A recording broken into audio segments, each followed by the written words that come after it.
Welcome back to this special program, Entrepreneurial Government, Data Analytics. I'm your host, Francis Rose. The President's Management Agenda outlines a series of cross-agency priorities, or CAP goals. Number 4 is improving customer experience with federal services. The team leading that effort includes officials from OMB and the Department of Veterans Affairs. Data and analytics play a central role. Let's pick things up there with Lee Becker, Chief of Staff in the Veterans Experience Office at the Department of Veterans Affairs, and Michael McGeehan, Director of Business Development for Government at Blue Prism. Gentlemen, thanks very much for coming on. I'm going to start with you, Lee. What is VA doing specifically to try to improve customer experience, and who are the customers that you're trying to serve? Absolutely. It's been a really exciting time at the Department of Veterans Affairs over the past few years, particularly with introducing customer experience in the department, and particularly it came about because of with Phoenix in 2014 when the issues with appointments. And one thing that we realized back then was that we're missing a key data point, and the key data point was the customer, was our veterans, our families, caregivers, and survivors. So at the time, the department developed the capability, the Veterans Experience Office, which this capability has 4 parts to it. We have data, which to be able to understand the voice of the customer, you have to be able to bring in that data, whether it is qualitative or quantitative, real-time data. Second is tools, developing tools based on the data of what type of tools to actually improve the experience. Third, around technology, what type of technologies that we need to improve the front-end experience, whether it is improving the call centers, contact centers, our website, web presence, and also back-end systems to help enable it.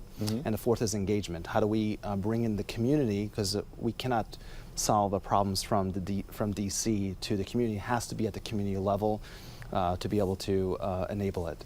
And so we've done, it's really starting with the data, being able to bring in the real-time data to understand. We've so far this year, we've been able to pull up to 2 million data points from veterans, families, caregivers, and survivors. And that's allowed us to really be able to pinpoint and use this data to help inform strategy, programmatics, operations, and tactics to improve the overall experience. But I cannot stress enough that this is not just about the veteran, it is about the families, caregivers, and survivors, because as we know, veterans, the ecosystem around the veteran is equally as important to make sure that, that we could actually provide the services that the veterans need. I want to come back to that idea of qualitative and quantitative data, because I think in a volume environment like we're in government right now, people focus on the quantity and not so much the quality. Absolutely. So I want to come back to that if we have time. But Michael, I wonder if, it sounds like the journey that Lee is on at VA is very similar to what other agencies are on. What do you think people can learn from what he's doing in a customer experience environment vis-a-vis data? Absolutely. So, when we talk about automation and the journey of automation, it heavily involves data. So I can't think of a more important customer than a veteran, right? And getting that experience right for them. So as we talk about the automation journey, on the one side, it's the doing side. So it's the structured data.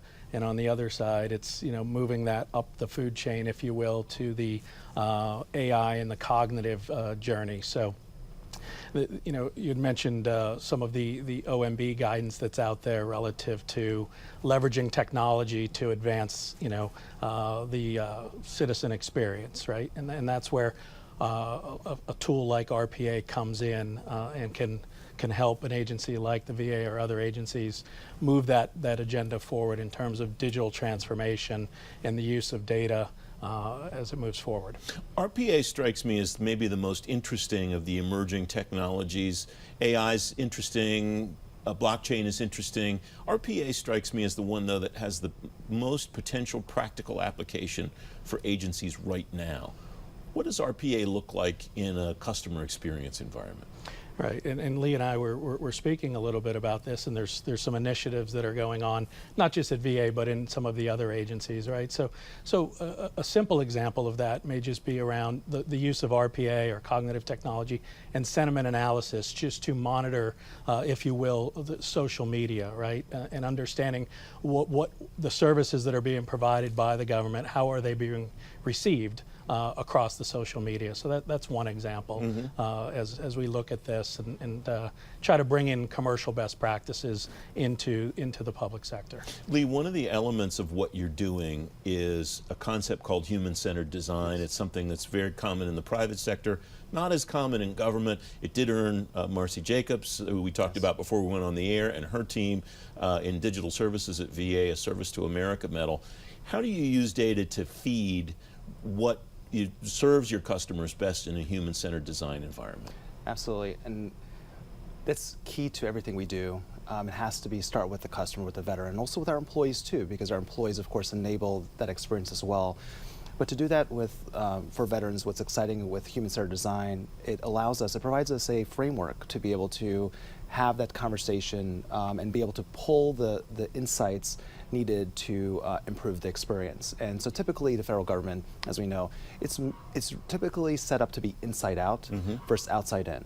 And using human-centered design, it allows us to be able to really get those insights from the customer perspective, from the veteran perspective, and their families, and to allow us to then improve the experience from that standpoint. So what we've done is we've taken that capability to develop personas, journey mapping, the veteran's journey map, which has been truly transformational in how we think, because it's been an enabler for change management, because then you have now employees looking at this from the veteran's perspective and not necessarily thinking about that from their silos.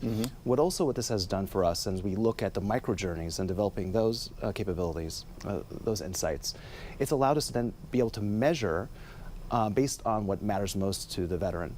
For instance, around outpatient experience, what we've done is we've done the journey mapping, and we've been able to start measuring around the moments that matter.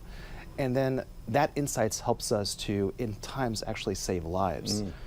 For example, it's happening right now in real time. We're pulling this data. If a veteran mentions anything around mental health crisis, or there's certain keywords, we work with Veterans Health Administration to pull those insights in near real time. It goes directly to the Veterans Crisis Line, where then they engage with that veteran. And that is a key impact, because at the end of the day is if we're pulling this data, which we're realizing is so impactful, based on the human-centered design, we're then able to then make that impact, whether it is improving quality, safety, and in this instance, literally saving veterans' lives. It sounds like that's really the key of that qualitative part of the data equation that we talked about earlier. We have about a minute left, Michael. One of the things that is important, of course, in serving customers and improving their experience is the people on the inside that are pushing that experience out and trying to impact it. What makes a good customer experience strategist or practitioner in the 21st century?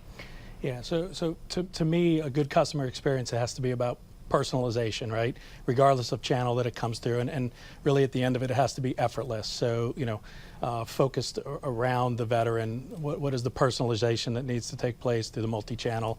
How is that accomplished? And really effortless, regardless of which channel they come through. Michael, Lee, thanks both very much for joining me. I appreciate it. Thank you you. so much. Thank you.